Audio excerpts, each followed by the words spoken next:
नमस्कार दर्शकों, इंदौर डायरी के आज के अंक में हम बात करेंगे बहुत ही संवेदनशील मामले पर। वो मामला है दिल का। दिल जो कि सदियों से केंद्र बिंदु रहा है, पहले कवियों के, शायरों के, साहित्यकारों की पसंदीदा लेखन की चीज रहा है और अभी भी दिल ने बड़ी सरगर्मी मचा रखी है। अब किसी और कारण से आए दिन हम देखते सुनते आ रहे हैं कि दिल के कारण कई परेशानियां हो रही हैं। कई लोग दिल के दौरे से पीड़ित हो रहे हैं, कोई घोड़ी पर गिर रहा है, कोई नाचते हुए परेशान हो रहा है और कोई जिम में भी अकस्मात दिल के दौरे से ग्रस्त हो रहा है। तो इन्हीं सब बातों को जानने के लिए कि आखिर ये सब क्यों होता है, कैसे होता है, इसे कैसे रोका जा सकता है, आज हमारे बीच स्टूडियो में मौजूद हैं डॉक्टर भारत रावत, जो कि MD DM कार्डियोलॉजी हैं और लाइफस्टाइल गाइड भी हैं। डॉक्टर भारत रावत, आपका स्टूडियो में स्वागत है। धन्यवाद, थैंक यू। रावत साहब, ये बताएं कि दिल आजकल बहुत संवेदनशील मामला बना हुआ है, जैसा कि आप सब भी लिखते पढ़ते, हम सब भी पढ़ ही रहे हैं। तो दिल से जुड़ी मुख्यतः क्या परेशानियां इन दिनों आ रही हैं? तो ये आपने विषय एकदम ठीक उठाया है और सबसे ज़्यादा जो दिल से संबंधित समस्या हमको देखने में आ रही है वो है हृदयघात। अच्छा। और इसी के साथ जुड़ा हुआ एक और रोग होता है, इसको कहते हैं उच्च रक्तचाप जी, मधुमेह, डायबिटीज़। जी जी। तो उच्च रक्तचाप और डायबिटीज़ आप ये समझ लें, ये शुरुआत में होने वाली चीज़ें हैं और अच्छा। इनका ठीक से नहीं ध्यान रखने पे हृदयघात जैसी एक गंभीर स्थिति पैदा हो जाती है। हृदयघात के अंदर, दिल के अंदर जो खून की नलियां होती हैं जिनसे दिल को खुद को ब्लड सप्लाई होता है, जी जी, उनमें एकाएक रुकावट या क्लॉट बजना होने की वजह से जी। हृदयघात होता है। तो ये मान लीजिए कोई स्वस्थ व्यक्ति है, अब उसको कैसे मालूम पड़ेगा कि उसके दिल में कहीं कोई किसी नली में कोई प्रॉब्लम आ रही है या उसका ब्लड सप्लाई में प्रॉब्लम आ रहा है? ये बहुत अच्छा प्रश्न है। वापस तो पहली बात तो ये है कि वो स्वस्थ है, उसने मान लिया है। अच्छा, ये उसका मानना है कि मैं स्वस्थ हूँ। भ्रम है। भ्रम हो सकता है जी। तो उसको पता करना चाहिए कि क्या वो स्वस्थ है। अच्छा ये पता करने के दो तरीके हैं जी। एक तो है कि आप अस्पताल जाकर अपनी कुछ मूल बेसिक जांच करा लें, जैसे कि ब्लड प्रेशर, जैसे कि कोलेस्ट्रॉल, जैसे कि शुगर, और एक डॉक्टर से मिल लें और डॉक्टर की राय माने। जी फुल बॉडी चेकअप और बहुत महंगी जांचें कराने की प्राय जरूरत नहीं पड़ती है। जी जी दूसरा एक और तरीका है जी। और वो तरीका है जिसको मैं कहता हूं वॉक एंड वॉच, चलें और देखें। जी। इससे मेरा तात्पर्य यह है कि एक वयस्क व्यक्ति यदि 40 मिनट में 3 किलोमीटर वॉक कर सकता है और 40 मिनट में 3 किलोमीटर चलने के दौरान उसे छाती में भारीपन या दर्द की वजह से रुकना नहीं पड़ रहा है, तो प्राय ये कहा जा सकता है कि वो ठीक है। तो इसको मैं संज्ञा देता हूं चलें और देखें। अच्छा। Walk and watch. तो मैं कई नुस्खे बताता हूं, उनमें से एक नुस्खा ये हो गया जी। कि वॉक एंड वॉच, चलें और देखें। तो अगर आप रोज सवेरे चल लेते हो 3-4 किलोमीटर और चलने के दौरान आपको छाती में दर्द नहीं हो रहा है जी, तो आप मान सकते हो कि मोटा मोटा आप ठीक हो। जी। पर कई बार ऐसा होता है कि चलने फिरने में तो हमें कोई समस्या नहीं है, लेकिन फिर भी किसी को कभी सीने में कुछ ऐसा लगता है कि कुछ पेन हो रहा है या कुछ चुभ रहा है हल्का सा। मेरे एक मित्र थे, वो हमेशा यहाँ हार्ट को यूँ दबाते ही रहते थे, वो बातचीत भी करते थे, उस दौरान यूँ करते रहते थे। हमें क्या हुआ भाई, बोले यार पता नहीं कुछ दर्द होता रहता है। हालांकि वो पूरी तरह स्वस्थ हैं और 3 क्या तो 5 किलोमीटर चल लेते हैं। तो आपको ये जान के आश्चर्य होगा कि अमेरिका के अधिकतर अस्पतालों में जी 10 में से 7 मरीज जी जो इमरजेंसी में पहुंचते हैं छाती में को दर्द को लेकर, जी, 10 में से 7 को हार्ट का प्रॉब्लम नहीं निकलता है।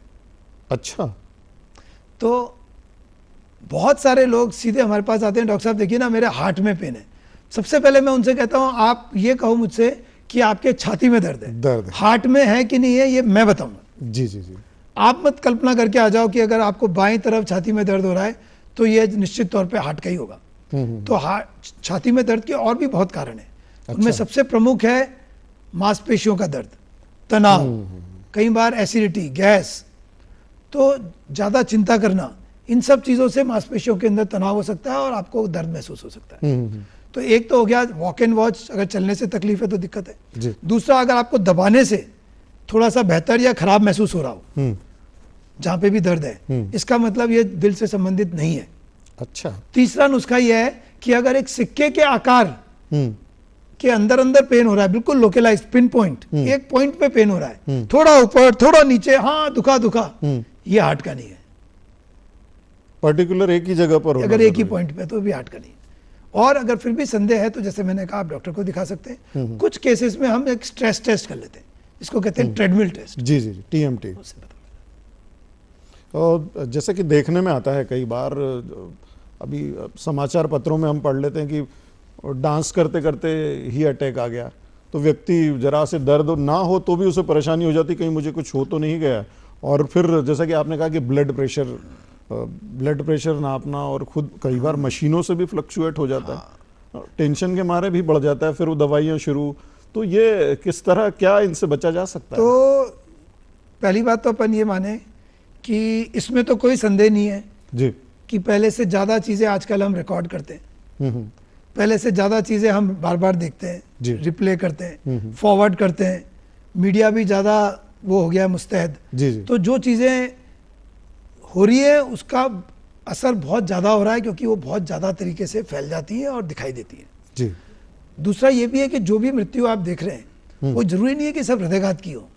अच्छा। और भी कारण होते हैं एकाएक मृत्यु के, जैसे कि किसी के दिल में कोई पैदाइशी सुराख हो, या वेल्व खराब हो, जी या किसी को धड़कन की समस्या हो, तो ये सब हार्ट अटैक की कैटेगरी में नहीं आते। जी। तो जब तक आप उसका पोस्टमार्टम नहीं करेंगे आपको ये नहीं पता पड़ेगा कि क्या ये मृत्यु हृदयघात से हुई है। तो हर चीज को हृदयघात की संज्ञा देना भी उचित नहीं है।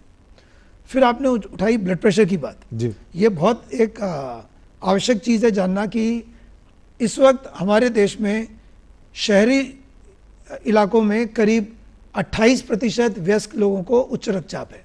जी। 28% people have high blood pressure. अभी यहाँ पर हम लोग 10 लोग हैं, अभी इन सबसे पूछा जाए कि कितने लोगों को हाई ब्लड प्रेशर है, तो शायद 1 या 2 लोग ही हाथ उठाएंगे, लेकिन हो सकता है और भी 1-2 लोगों को हो, लेकिन उन्हें पता नहीं है। और जो आपने कहा कई बार ब्लड प्रेशर बढ़ जाता है, इसलिए हम कहते हैं ब्लड प्रेशर घर में चेक करो। जी। और ब्लड प्रेशर कैसे चेक करें उसको भी जानना बहुत ज़रूरी है।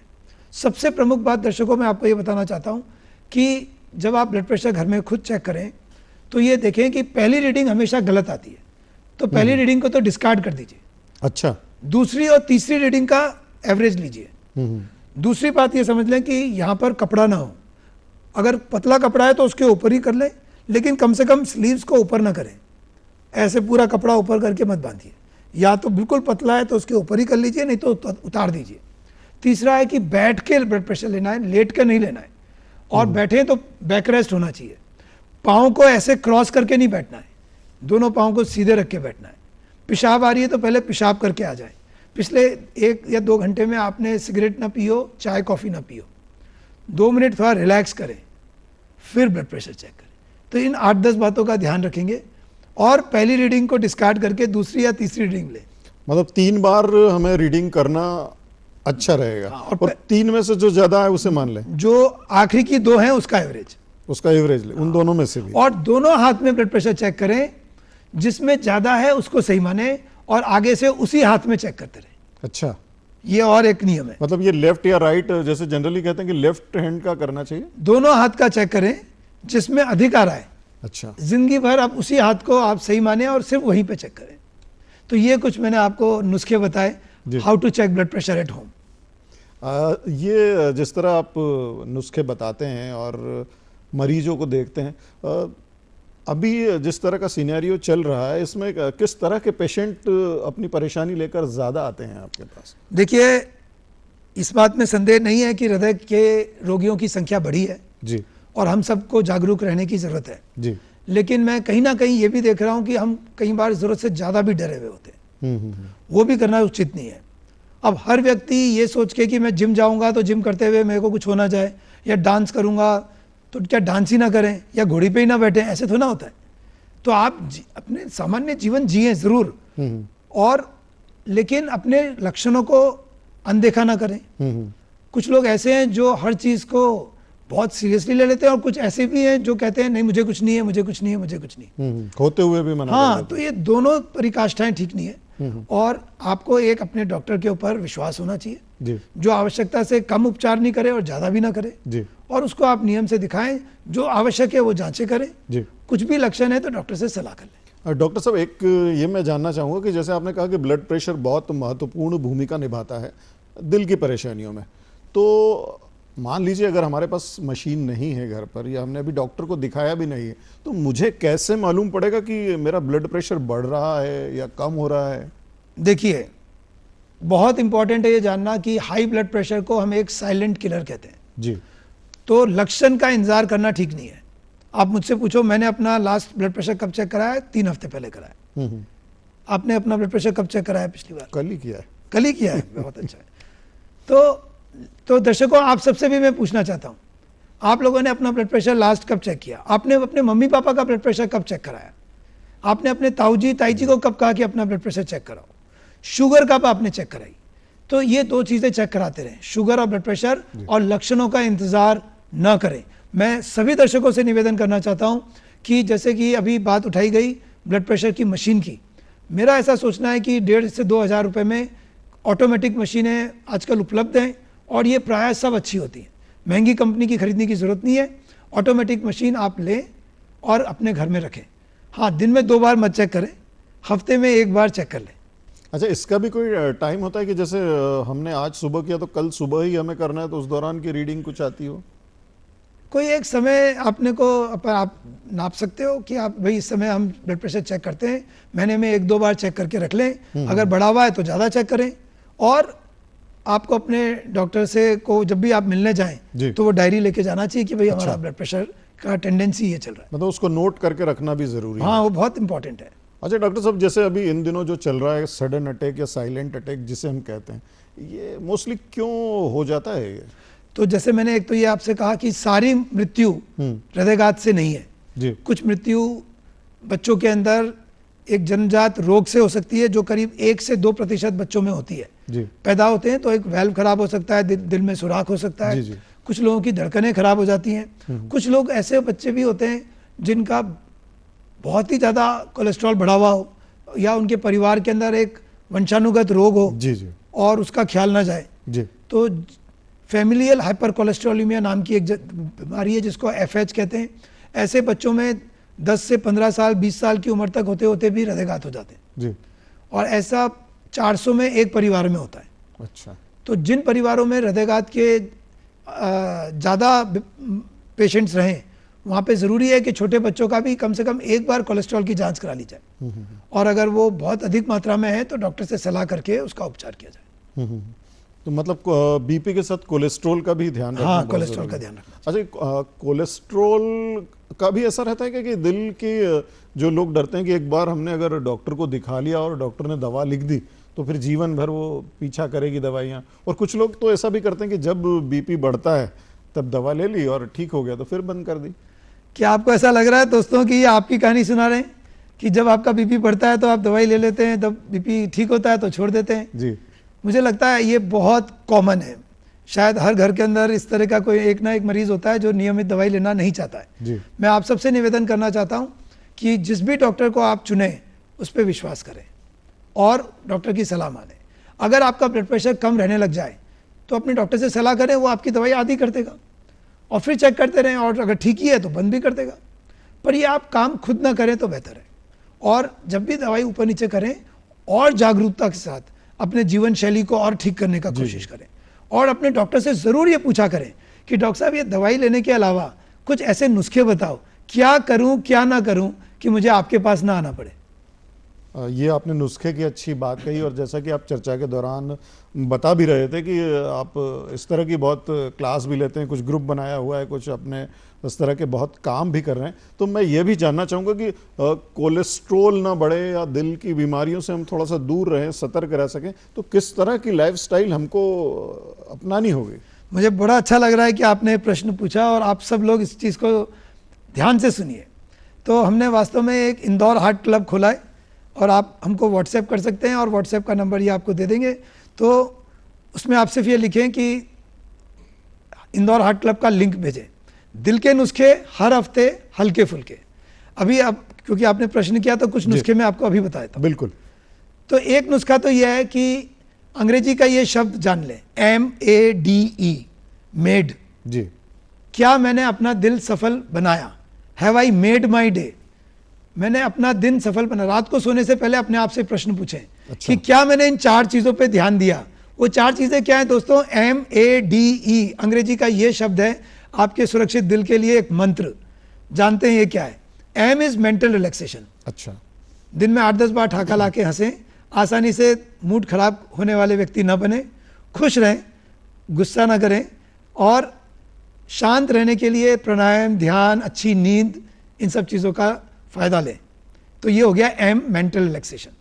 फिर है A, अवॉइड एडिक्शन, मतलब धूम्रपान, ड्रिंक्स, आपका सोशल मीडिया, खूब टीवी मोबाइल देखना, ये सब किसी भी तरह का एडिक्शन से बचें। A is avoid addiction. तीसरा होता है D, डाइट, जिस पे अभी चर्चा करते हैं जी। और चौथा है E, एक्सरसाइज। नियमित एक्सरसाइज करें। एक्सरसाइज के अंदर आपको 30 से 40 मिनट एक्सरसाइज करना है। हफ्ते में 2 बार मसल स्ट्रेंथनिंग भी करना है। और मैं आप सबसे निवेदन करता हूं कि मेहरबानी करके दिन में कम से कम सुबह नहाने से पहले 2 सेट सूर्य नमस्कार के जरूर लगाएं। प्राणायाम करें, सूर्य नमस्कार करें और नियमित एक्सरसाइज करें। अंग्रेजी का ये शब्द M, mental relaxation, A, avoid addiction, D, diet control, E, exercise, इन 4 चीज़ों का ध्यान रखें तो आप बहुत सुरक्षित रह सकते हैं। मैं ये देख रहा हूँ कि आप मॉडर्न मेडिसिन के डॉक्टर हैं और प्रकृति के करीब रहने के लिए प्रेरित कर रहे हैं। मुझे लगता है ये सभी को करना होगा। देखो, आवश्यकता से अधिक किसी भी इंडस्ट्री का यूज़ हमारी प्रकृति के लिए ठीक नहीं है। तो ये बहुत ज़रूरी है कि हम सादगी से जिएं और दवाइयों और अधिक आवश्यकता से अधिक उपचार से बचें। अपने आप को घरेलू नुस्खों से जितना ठीक रख सकते हैं उतना रखने का प्रयास करें। और डाइट के अंदर सबसे प्रमुखता बात यह है कि घर का बना हुआ खाओ। अच्छा। दूसरा है कि शाम का खाना जल्दी खाएं। लोग हमसे पूछते हैं रात को क्या खाएं? मैं कहता हूं रात को कुछ मत खाओ, शाम को खाएं। शाम को खाओ। घर का बना हुआ खाओ। मतलब पार्टी में क्या करें? तो पार्टी में ये करिए, या तो जाइए मत, या घर से खा के जाइए, खाली पेट बिल्कुल मत जाइए। वहां पे जाके नमस्ते नमस्ते करिए, लिफाफा दीजिए, वापस आ जाइए। फिर लोग नाराज हो जाते हैं, डॉक्टर साहब लिफाफा दूं तो फिर बिना खाए क्यों जाऊं? तो मैं कहता हूं हाँ, छोटा लिफाफा दोगे, नहीं तो डॉक्टर को बड़ा लिफाफा दोगे। जी जी। और तीसरी बात ये जान लें कि आप कम से कम दूसरों को भी जबरदस्ती ना खिलाओ। अच्छा। आपकी साली ने आज कभी आपको अपने हाथ से ककड़ी खिलाई? साली ने? हाँ। कभी कहा जिया जी मेरे हाथ से सूप पी लो? तो पानी भी नहीं मिला। नहीं, आपकी सासू जी पीछे पड़ जाती है, मेरे हाथ से तो एक बाफला खाई लो, मेरे हाथ से एक लड्डू खाई लो। होता है। मतलब आप अपने घर वालों को, जो सासू यहाँ पे प्रोग्राम देख रही हैं, जो सालियां सुन रही हैं, आपने अपनी बहन दी है, आपने अपने बेटी दी है, जी जी। उस बंदे की सेहत क्यों खराब कर रहे हैं आप? बर्थडे पे पीछे पड़ जाते हो, केक खाओ, मेरे हाथ से खाओ, मेरे हाथ से खाओ। वो केक क्या आपके स्वास्थ्य के लिए अच्छा है? अच्छा, कई बार ऐसा भी होता है कि घर परिवार में माँ या फिर आपकी जो पत्नी होती है वो दाल में 2 चम्मच घी और डाल देती है अलग से। देखिए, प्रेम के नाम पर आधी चम्मच तक ठीक है, नहाइए मत। लोग मुझसे पूछते हैं कितना घी लें, मैं कहता हूँ स्वाद के हिसाब से, सुगंध के हिसाब से थोड़ा सा ले लिया तो कोई नुकसान नहीं है, भर भर के मत लीजिए। मैं 1 आध चम्मच खा सकते हैं। हाँ, खाने की बात चल रही है तो जैसा कि इंदौर का ट्रेंड भी है और मालवा का पूरा ट्रेंड कह लें कि सेव के बिना हमारा भोजन होता नहीं है। देखिए, घर का बना हुआ खाओ, और जब घर पे सेव बनाओगे ना तो ज़्यादा खाई नहीं जाएगी। ये तो है। तो मतलब आप ये देखो कि दिल्ली का आदमी कहता है सेव पेट्रोल, बम्बई में कहते हैं सेव इलेक्ट्रिसिटी, हम कहते हैं save jalebi, save poha, save jalebi, save poha. मतलब ये है कि हमारा सारा प्रेम जी खाने पीने से ना निकले। जी। खाने का सामान खेत से मंगाएं, किचन में उसे पचाने योग्य बनाएं।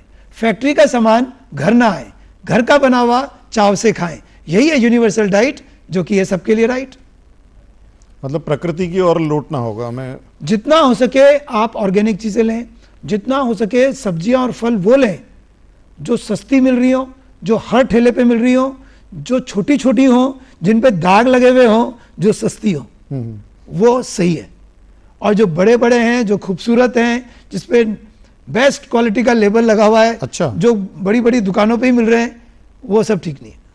मतलब जो जितना ज्यादा चमकीला या आर्टिफिशियल दिख रहा है उससे थोड़ा सा बचना होगा। हाँ, जो मौसमी चीजें जो खूब मिल रही हैं जी। और जो ज्यादा समय तक रखी नहीं जा सकती हैं, जो आप जैसे अभी कुछ समय से बेर आ रहे थे, तो आई होप कि आप लोगों ने उस बेरों का उपयोग किया, बेर खाए, तो ऐसी चीजें खाइए। इंदौर में ऐसे बहुत सारे फल मिलते हैं गर्मियों में, सर्दियों में, जो कि सिर्फ उसी मौसम में मिलते हैं और जिनको आप प्रिजर्व करके लंबे समय तक नहीं रख सकते हो, उसको जरूर खाओ, वो बहुत फायदेमंद है। लेकिन इसमें भी कई बार समस्या आ जाती कि वो केमिकल लगे हुए हैं। नहीं, वो केमिकल लगे नॉर्मली नहीं होंगे, और जहां तक हो सके हर घर के अंदर एक टेरेस गार्डन होना चाहिए। अच्छा। आप हर घर के अंदर कुछ ना कुछ हमको उगाना चाहिए। और मैं सबसे निवेदन करता हूं, चाय और कॉफी का मतलब है गर्म पानी में चाय की पत्ती डालो, ये हो गई चाय। अच्छा। गर्म पानी में कॉफी डाल दो, ये हो गई कॉफी। उसमें दूध कहां से आ गया और शक्कर कहां से आ गई, मुझे नहीं समझ में आता है। तो चाय का मतलब ये नहीं है कि उसमें दूध और शक्कर डालो जी, और कॉफी का मतलब भी ये नहीं कि उसमें दूध और शक्कर डालिए। तो इसको हटाना है, दूध और शक्कर दोनों का उपयोग हमको कम करना चाहिए। ऐसा कहते हैं कि सफेद चीजों को खाने से ज्यादा बचना चाहिए, कम करना चाहिए। हाँ, थोड़ा इस्तेमाल। मेरा ऐसा मानना है कि जहां तक हो सके मोटा अनाज ले, गेहूं का उपयोग भी थोड़ा कम करें, शाम का खाना जल्दी खाएं, घर के ही बने हुए आइटम खाएं, दूध का उपयोग भी कम करें, शक्कर का उपयोग कम करें। तो मुझे लगता है कि आपको समझ में आ जाएगा कि मैं खाने के लिए जी रहा हूं या जीने के लिए खा रहा हूं जी। ये हमारी जो जीभ है ना, ये हमारे पूरे शरीर को खराब कर सकती है। तो अपने को थोड़ा सा होश में खाना चाहिए। और मान लीजिए इन सब के बाद भी अगर कोई दिल की समस्या हमें पैदा तो स्वीकार कर लीजिए जी। ये भी मैं अपने मरीजों को कहता हूं, बीमार होना कोई पाप या कोई दुर्भाग्य की बात नहीं है। हर व्यक्ति का शरीर इसी तरह से भगवान ने बनाया है, तभी नई नस्ल आती है।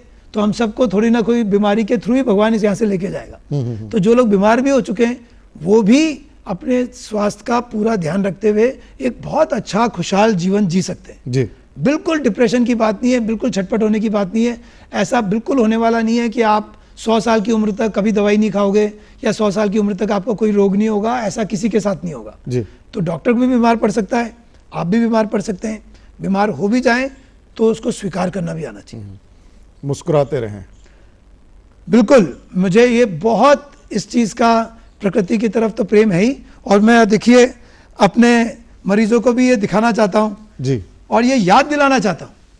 जब मैं ये जूट के बैग जहाँ पे भी जाता हूँ ये बांटता हूँ, मतलब सभी पेशेंट्स को आप ये मैं सभी को तो नहीं देता हूँ, लेकिन जहाँ पे भी अपने टॉक्स के लिए जाता हूँ और कुछ मरीजों को भी देता हूँ, और उसमें ये लिखा हुआ होता है क्या आप मुस्कुराए कि नहीं। और मैं लोगों से कहता हूँ कि इस चीज़ का ध्यान रखें, और जब ये चीज़ कर चुके हैं तो फिर इस चीज़ का ध्यान रखें कि आप दूसरे लोगों की मुस्कुराहट का भी कारण बनते हो क्या। मतलब दोस्तों बात यह है कि सादगी से जो व्यक्ति जी सकता है, जिसको बड़ा घर, बड़ी कार, महंगी बच्चों की शादियां, ये सब जिद अगर आप बंद कर दो और एक सादगी वाले जीवन को जीना प्रारंभ कर दें और ये मान लें कि मैं पूरा हूं, मुझे कंप्लीट होने के लिए बाहर की दुनिया की उतनी जरूरत नहीं है जितनी दिखाई जाती है। जब इस आध्यात्म की बात के साथ सादगी वाला जीवन एक आदमी जीता है तो उसको फिर एडिक्शन की चीज़ें अपने आप कम हो जाती हैं। वो आराम से अपना मन चाहा तरीके से अपने जीवन शैली को जी सकता है। क्योंकि ये बहुत सारी बातें जो हमने आज आपसे कही वो आप सब जानते हैं, पर जानने के बाद भी अपना नहीं पाते हैं। और उसका प्रमुख कारण यह है कि हम सादगी पूर्ण जीवन जीने को तैयार नहीं है जी। बाहर की दुनिया से हम बहुत ज़्यादा एक्साइट हो जाते हैं और हम सोचते हैं मेरा बड़ा घर कब होगा, मेरे पास बड़ी कार कब आएगी, मैं बच्चों की महंगी शादी कब करूंगा। इन सब चीज़ों के मोह को अगर हम छोड़ें तो फिर हम आसानी से स्वस्थ रह सकते हैं। आपने कुछ किताबें भी लिखी हैं इसी तरह की? मैंने एक किताब लिखी है स्वस्थ जीवन शैली स्वस्थ दिल, जिसका PDF जो भी हमको व्हाट्सएप करता है मैं निःशुल्क इंग्लिश, हिंदी और नेपाली में है, मैं फॉरवर्ड कर सकता हूँ। अभी दूसरी पुस्तक हमने पिछले वर्ष लिखी दिल से दिल तक, और अभी मैं लिख रहा हूँ बीमारी के साथ जिए मुस्कान के साथ। क्या बात, बीमारी भी मुस्कान भी जी। आपने नेपाल का जिक्र किया, नेपाली भाषा में? नेपाली भाषा में, क्योंकि मैंने 18 वर्ष अपने जीवन के नेपाल में बिताए जी, और नेपाल में हमने दिल से संबंधित रोगियों का इलाज करने के लिए डॉक्टर नरेश त्रेन ने हमको 1998 में भेजा था। अच्छा। वहाँ पर हमने खूब काम किया, वहाँ के राजा, प्रधानमंत्री, राष्ट्रपति, युवराज, जिनको भी हार्ट की प्रॉब्लम्स हुई हमने उनका इलाज किया जी। और विगत 8 वर्षों से मैं अपने शहर इंदौर वापस आ गया हूँ। मैं यहाँ आके बहुत प्रसन्न हूँ और मेरा पूरा प्रयास ये रहता है कि मैं सब लोगों को दिल के नुस्खे बताऊँ। अच्छा, तो मुझे आपने ये मौका दिया, मुझे बहुत अच्छा लग रहा है। तो जाते जाते हमारे दर्शकों के लिए कुछ ऐसा रामबाण नुस्खा बताइए कि वो अपने दिल पे हाथ न लगाएं और आराम से अपनी जिंदगी जी सकें। शाम को 7 बजे मुक्त हो जाएं खाने पीने से, अच्छा, 10 बजे तक मुक्त हो जाएं टीवी मोबाइल से, और सवेरे 6 बजे अगर आप मुक्त हो जाएं बिस्तर से तो मुक्त हो जाएंगे बहुत सारे रोगों से। क्या बात है, बहुत बढ़िया। आप डॉक्टर एलोपैथी के हैं लेकिन पूरी लाइफ जीना सिखाते हैं और मॉडर्न मेडिसिन के साथ साथ प्रकृति की ओर हमें किस तरह लौटना है और अपना जीवन किस तरह गुजारना है नेचर के करीब जाते हुए, इसकी भी आप शिक्षा दे रहे हैं। ये बहुत अच्छी बात है। हमारे दर्शकों को निश्चित ही इससे बहुत सारी जानकारियां मिली होंगी और वो उनके लिए बहुत लाभप्रद होगी। इसी के साथ हम आज का इंदौर डायरी का ये अंक यहीं समाप्त करते हैं। अगले अंक में आपसे फिर मुलाकात होगी, तब तक के लिए नमस्कार।